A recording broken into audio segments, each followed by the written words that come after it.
1월 13일 오늘 새벽 우리에게 주신 하나님의 말씀을 함께 보겠습니다. 누가복음 5장 12절에서 16절까지의 말씀입니다. 신약성경 누가복음 5장 12절에서 16절까지의 말씀입니다. 제가 봉독하겠습니다.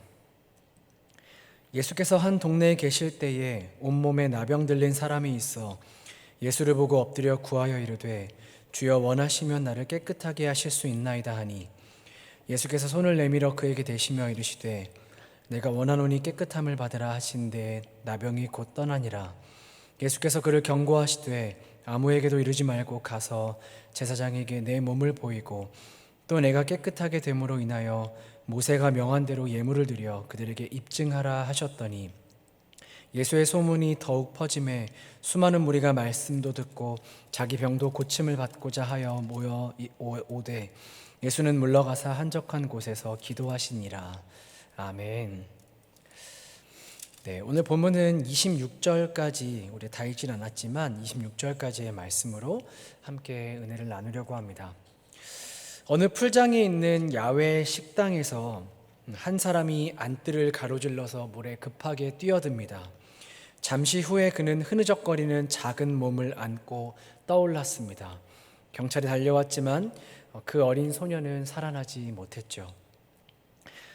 그 소녀의 삶은 이랬습니다. 그녀의 아버지는 아내를 떠나 도망가 버렸고 설상가상 이 아이의 어머니도 이 딸을 떼어놓아야 자신과 결혼해 주겠다는 남자와 함께 살 궁리만 하고 있었습니다.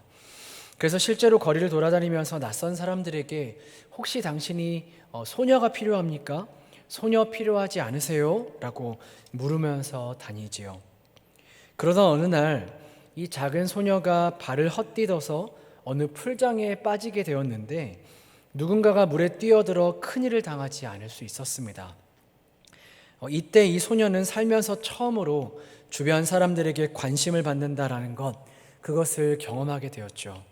그 후에 이 소녀는 사람들의 관심을 받기 위해 2달 동안 4번이나 실수로 풀장에 빠진 것처럼 뛰어들었고 그때마다 누군가가 그 소녀를 구해주게 됩니다. 하지만 안타깝게도 이 소녀가 죽음을 면하지 못했던 그날은 20명이 넘는 어른들이 있었음에도 불구하고 그 풀장 주위에서 시끄럽게 놀고 있었기 때문에 아무도 그 소녀가 빠진 것을 눈치챌 수 없었던 것이죠. 끔찍한 죽음이 아닐 수 없습니다. 너무나 비참한 죽음이었죠. 그런데 이 이야기가 우리의 가슴을 더 깊이 파고드는 그 사실은 버려지지 않기 위해서, 소외당하지 않기 위해서 비정상적인 방법을 사용하면서까지 안간힘을 썼던 이 작은 소녀의 비참한 삶이 아닌가 생각해 봅니다.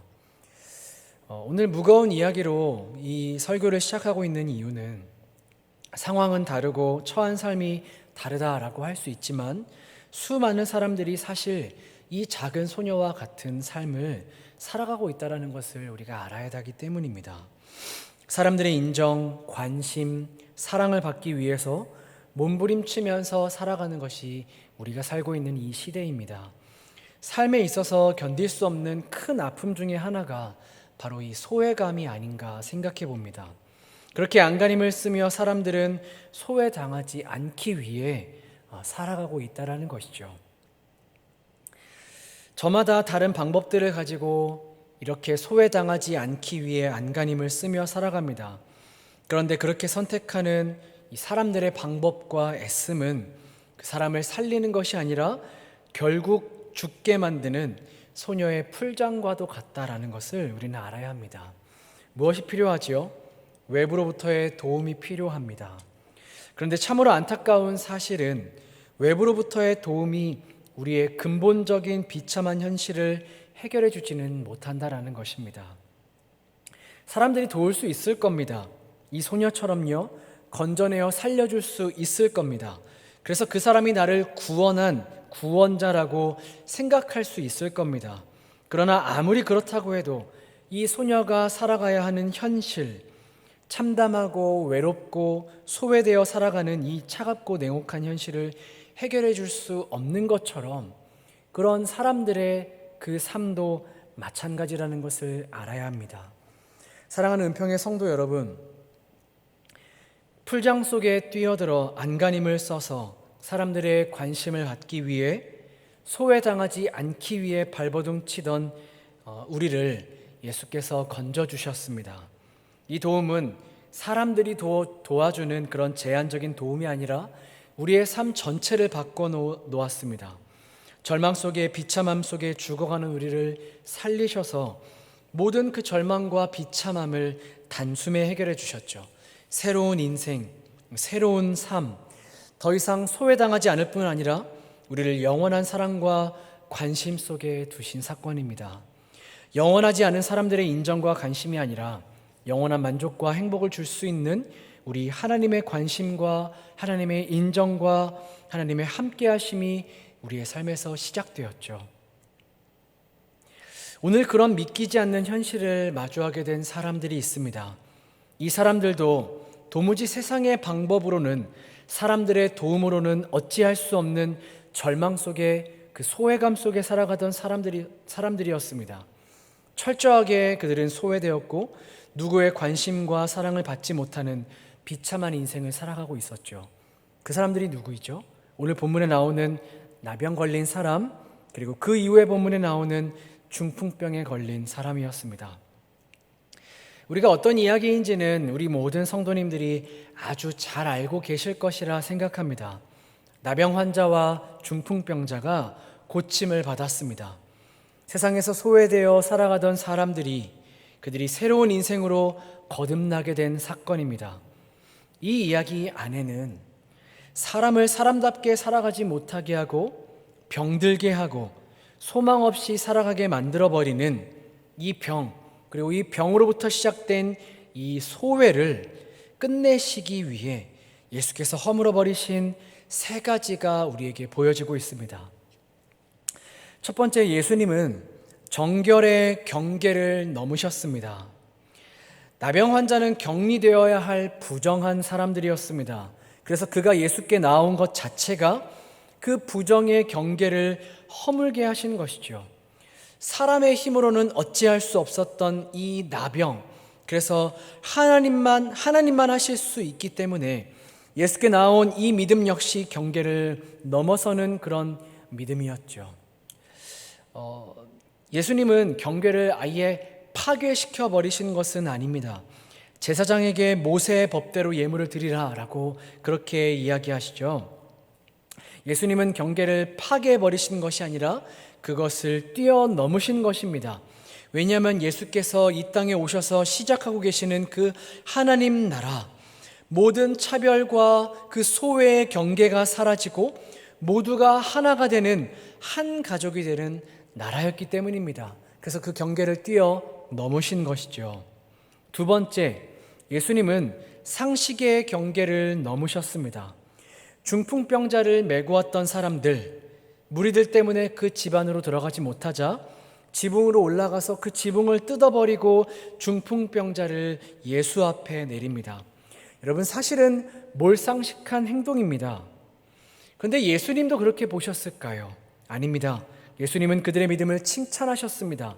중풍병자의 믿음을 칭찬하셨고 지붕을 뜯어가면서까지, 비난을 감수하면서까지 몰상식한 행동이라고 손가락질 당할 것들을 감수하면서까지 예수 앞에 이 중풍병자를 내어보낸 사람들의 그 믿음을 칭찬하셨다라는 것이죠. 셋째, 예수님은 권세의 경계를 넘으셨습니다. 중풍병자를 고치시고 난 뒤에 분명히 논란이 될 것이라는 것을 아시면서도 예수님은 죄사함을 선언하십니다. 하나님만 죄사함을 선언할 수 있으시죠. 아니면 제사장입니다. 엄밀히 말하면 제사장도 스스로의 권위로 죄사함을 선포하는 것이 아니라 하나님께서 하신 속죄를 선언할 뿐이었죠. 그런데 예수님은 직접 죄사함을 선언하셨습니다. 이 사건이 발단이 되어 예수님은 더욱 사람들이 내어모는 그 죽음의 길로 걸어가게 되셨죠. 여러분, 왜 그러셨을까요? 예수님은 그 둘 다에 해당되기 때문입니다. 예수님은 하나님이셨습니다. 그리고 백성들의 죄를 가지고 하나님 앞에 가지고 나아가 그 죄사함을 하나님 앞에 얻어내실 수 있는 대제사장이셨습니다. 제물로 오셨고 성전으로 오셨습니다. 하나님의 아들이신 그분만이 우리의 죄를 용서하실 수 있으시지요. 예수님은 그 예수 그리스도의 정체를 모르는 사람들이 부여한 그 존경과 권세를 뛰어넘어 그 하나님의 권세를 가지신 분으로 지금 이 본문 가운데 계시는 것이죠. 예수님이 이렇게 사람들의 비참함을, 그들의 죄를 상대하고 계시는 겁니다. 사랑하는 여러분, 우리는 오늘 본문에 등장하는 이 나병 환자와 중풍병자의 마음을 어느 정도는 이해합니다. 환경이 다르더라도, 처한 상황이 다르더라도 우리도 역시 그 숱한 힘든 시절을 우리의 인생 가운데 살아보았기 때문에 그들이 느꼈을 그 소외감, 그들이 가지고 있었던 그 공허함이 어떤지, 소망 없이 살아가는 인생이 얼마나 괴로운지를 우리는 잘 알고 있습니다. 우리의 삶도 그랬죠. 소외감에서 벗어나기 위해서 우리는 많이 애쓰고 발버둥 치며 살아갔습니다. 혹시 지금도 우리가 만들어 놓은 이 풀장에 뛰어들어 사람들의 관심과 그 사랑을 갈망하며 우리가 살아가고 있지는 않은지 모릅니다. 그러나 그 풀장은 우리를 살게 하지도 행복하게 할 수도 없습니다. 외부로부터 주어지는 그 어떤 힘이 우리를 그 풀장에서 꺼내 주어야만 우리가 살 수 있죠. 그리고 그런 우리에게 다가온 이 힘은 당장 그 풀장에서 살리셨을 뿐만 아니라 영원히 살게 하시는 능력이 담겨진 힘이었습니다. 소외감을 떨치기 위해 더 이상 발버둥 치지 않아도 되는 삶을 시작하게 하신 힘입니다. 짧고 금방 사라지는 사람들의 인정이나 관심이 아니라 영원한 만족과 행복이 주어지는 영원한 우리 하나님 아버지의 사랑과 그 관심과 그 애정이 우리에게 시작되었죠. 그 힘이 누구일까요? 바로 우리 주 예수 그리스도이십니다. 오늘 본문처럼 이 나병 환자와 이 중풍병자가 믿기 어려운 이 사실을 마주하고 있는 것처럼 정결의 경계를 넘어 죄인인 우리에게 찾아오셨고, 상식의 경계를 넘어 비상식적인 사랑으로 우리를 사랑하셨고, 그 권세의 경계를 넘어 지금도 우리의 죄를 상대하고 계십니다. 사랑하는 여러분, 오늘 이 말씀을 통해 사람들의 소외감 속에 살아가는 그 소망 없었던 이 나병 환자와 중풍병자를 찾아가고 계시는 예수님을 바라봅니다. 그리고 우리 역시 이 시대를 살아가며 이 소외감 속에 빠져 살아가지 않게 하시려고 우리의 풀장에 뛰어들어 우리를 건져내신 그 우리 주님, 그 예수님을 바라보기를 원합니다. 내가 너를 위해, 너를 만나기 위해 이 땅에 왔다라고 말씀하시는 이 주님을 이 아침에도 바라보기를 원합니다. 그래서 다른 것에 발버둥 치는 하루를 살아가는 것이 아니라 사람들의 인정과 사람들의 관심을 받기 위해 전전긍긍하며 살아가는 것이 아니라 그 비참함에서 나를 건져내신 우리 주님의 사랑과 그 넓이와 깊이와 뛰어남과 그 아름다움을 더 깊이 묵상함으로 경계를 넘어 나에게 찾아오시는 우리 그 주님과 함께 동행하는 삶을 살아감으로 오늘 하루 우리 주어진 모든 삶이 그 실제로 우리에게 은혜를 베푸시며 동행하시는, 우리와 함께 하시는, 우리를 그 주님의 사랑과 관심 앞에 두시는 그 주님과 함께 살아가는 오늘 우리 은평의 모든 가족들의 삶이 되기를 간절히 소망합니다. 이 시간 주신 말씀을 좀 기억하며 찬송가 144장 예수 나를 위하여 우리 함께 찬양하시겠습니다.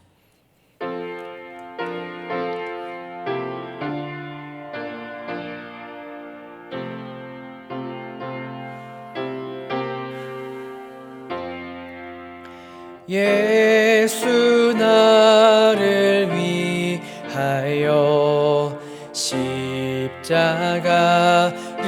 질 때 세상 죄를 지시고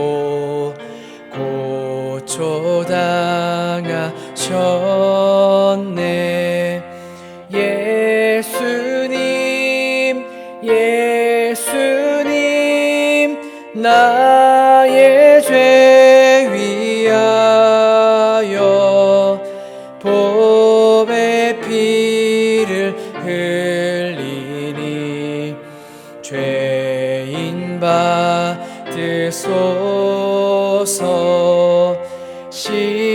십자가를 지심은 무슨 죄가 있나.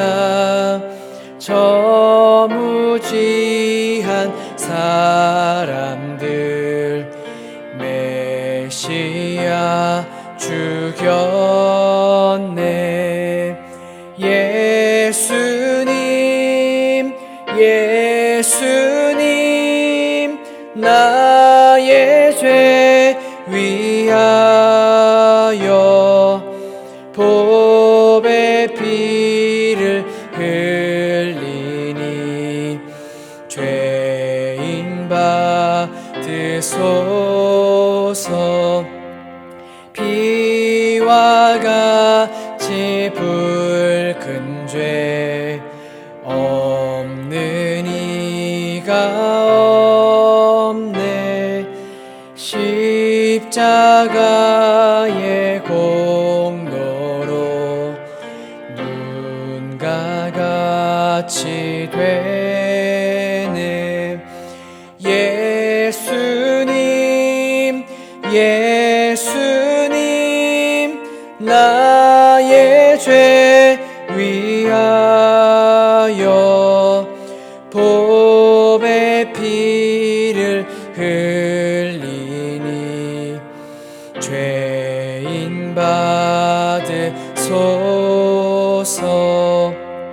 아름답다 예수여, 나의 좋은 친구. 예수 공로 아니면 영원 형벌 받네. 예수님, 예수님, 나의 죄 위하여 보배 피를 흘리니 죄인 받으소서.